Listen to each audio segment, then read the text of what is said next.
Hey everybody, this is your daily dose of all things royal. Well, hello my gorgeous good-looking friends. We're going to have a little fun with today's video. This is Hillary. As I describe what it is that you're looking at or whatever she's participating in, I want you to pay attention to the movements of her face. Pick out anything that you might notice and jot it down. Let's begin. Former U.S. Secretary of State Hillary Clinton participated in a keynote conversation at the Global Soft Power Summit in 2021, hosted by Brand Finance, the world's leading brand valuation consultancy. The virtual conference unveiled the findings of the Global Soft Power Index 2021, the world's most comprehensive research study on perceptions of nation brands, capturing opinions of 75,000 respondents in 100 countries. In her remarks, Secretary Clinton focused on the value of democracy for the soft power of nations around the world, especially in the context of the transition of power in the United States. During her conversation with BBC, Secretary Clinton called upon the leaders of the United States and the United Kingdom to defend democracy. So, what did you notice? Did you get any clue or indication as to what they were talking about? Did she appear to come across sincere? Did she appear to be coming across deceitful? Okay, so now let's listen to this with the audio put back into the video.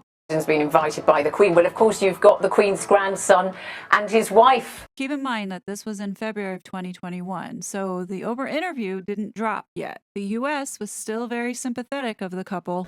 One kind of talking about trade between the US and the UK. You've got one export there, haven't you? Or have you met them yet? It's a very nice export, too, I would add. Is it? Yes, well. Did you notice? Hillary did not answer the question.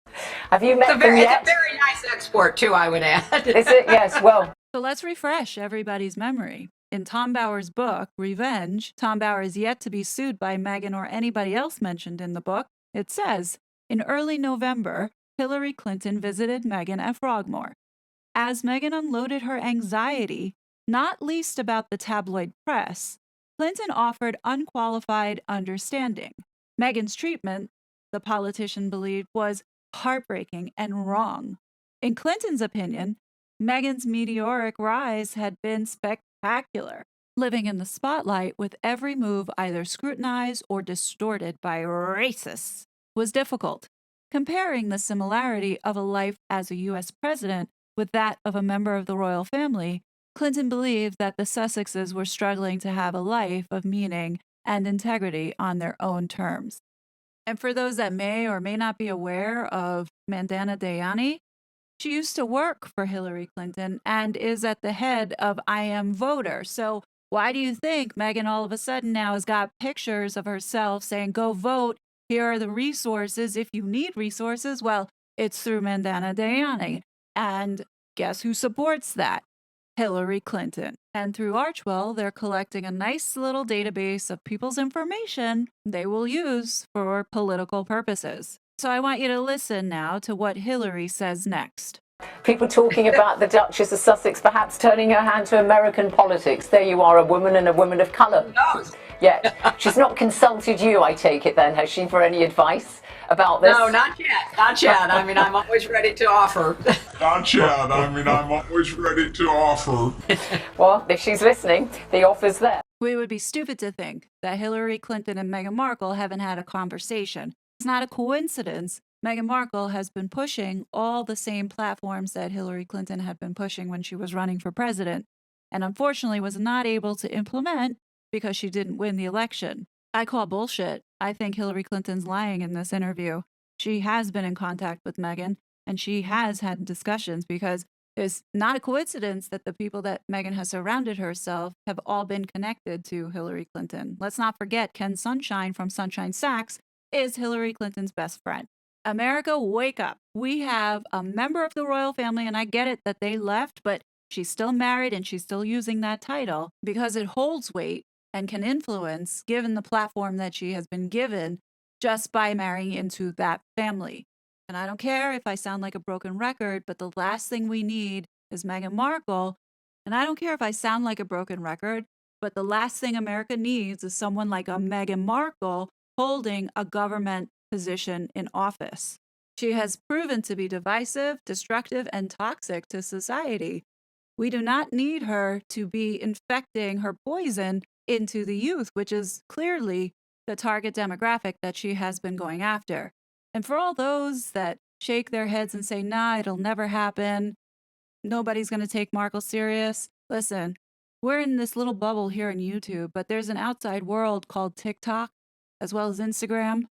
There are people that do actually believe the garbage that she is spewing. So please take this seriously. If not King Charles can see the threat that she is posing on America, then please, Prince William, if you're out there and hear this, please understand that we do not want your brother and his wife interfering in our politics because of their toxicity. If you're from Boston and know that Prince William is coming into town for the Earthshot Prize, I know this is a joyous event, but hold a sign up saying that we do not want royalty here influencing our politics. It's not like Prince William comes to the United States all too often, so take this opportunity to get your voice heard and let him know that we're not happy with his brother being here and interfering with our freedoms.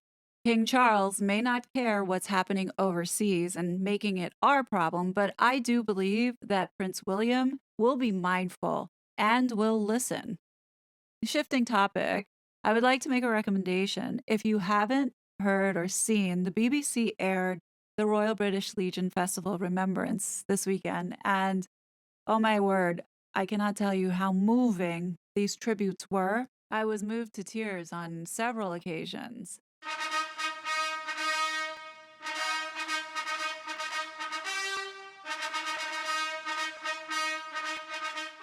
For copyright reasons, obviously I can't show it to you. However, I'll show you just some highlights that I thought were just spectacularly done, especially the tribute that was put at the very beginning for the Queen. I am only too well aware of the tremendous contribution that the armed forces have made to the standing and reputation of this country throughout the world during my reign.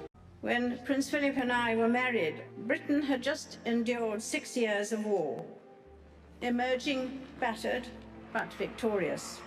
Prince Philip had served in the Royal Navy in the Far East, while I was in the ATS learning to drive an ambulance with care. On behalf of the entire country, indeed the whole free world, that I say to you all, thank you. Not only did that make me tear up, but then it was also the tributes that were made to the soldiers that were fallen. Job. And he loved his life. You know, he loved his life and what he did, and, you know, who can say more than that? This was the fallen soldier by the name of Bolger and his parents talking about his dedication to his duty and service. Remembrance Day is important to remember all those who have fallen. Well, they've given the ultimate sacrifice, haven't they? And it's the only way that you can say thank you is just to remember them. He embodied the life of a soldier, which was service before self. He was regarded highly by his colleagues, and he was, a very precious son. Then with this beautiful choir in the background, the parents then led families across the, I want to say the Albert Hall, and everybody stood up and they were clapping. I mean, it was just really a moving moment.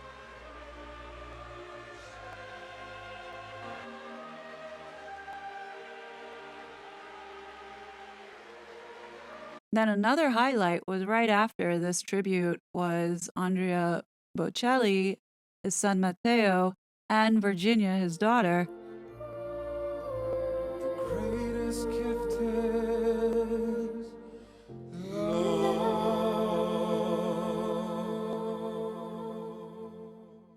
Obviously, for copyright reasons, I cannot play the song, but if you get a chance or can find it, definitely listen to it. It is a tearjerker. And on that note, leave your thoughts below, and I will be back soon with some more content. Until then, be safe. Bye. It was such a fraud.